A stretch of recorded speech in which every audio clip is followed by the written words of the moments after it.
Thank you. My question is to Secretary Clinton and Minister Cannon, and it concerns something which receives scant mention in your prepared statement, the ongoing discussion of perimeter security. It's 9 years now since a smart border agreement was signed, producing in the intervening period a border that seems to get ever thicker. It's very frustrating for Canadian travelers and for business, time-consuming and expensive. Is the relative silence on this topic in your statement, does it suggest that this is on the back burner, just not ready, too complex, what?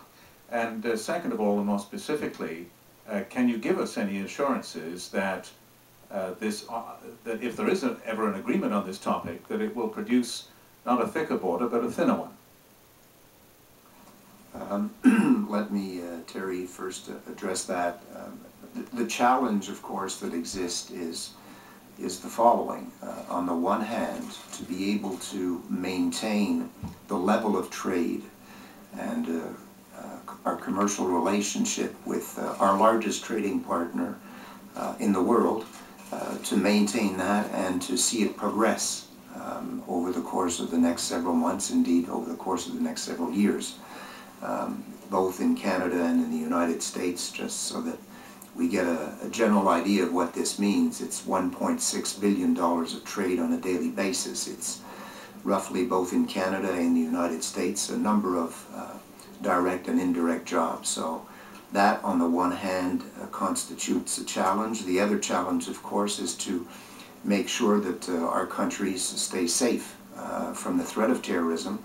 So indeed, what is a task here is to be able to continually look at ways that we can put in motion so that those two issues be addressed, and that we are able to continue to sustain the economic recovery, albeit extremely fragile, but the economic recovery that's underway. And so that is the perspective that Canada brings to this issue.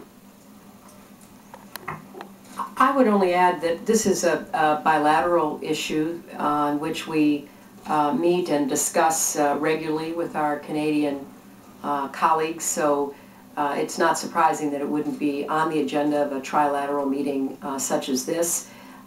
We are very conscious of the stakes because, as Lawrence said, we want this to enhance not just security, but trade and commercial activity, business connections, people-to-people travel, recreation, tourism.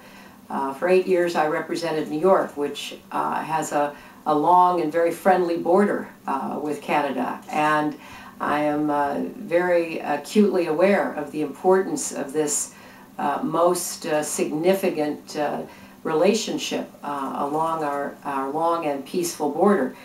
So we are, I think, committed to discussing and arriving at conclusions about how best to deal with the environment in which we find ourselves today, to try to create a border that, yes, protects Canadians and Americans, but also enables the kind of ongoing interactions that are critical to both nations. Last question from Indira Lakshman, Bloomberg. Thank you, Secretary Clinton. The American press has one question that's off the trilateral, outside of the trilateral agenda. We would love to get your interpretation of Iranian President Ahmadinejad's firing of your counterpart, Mr. Mottaki, today, and what you think that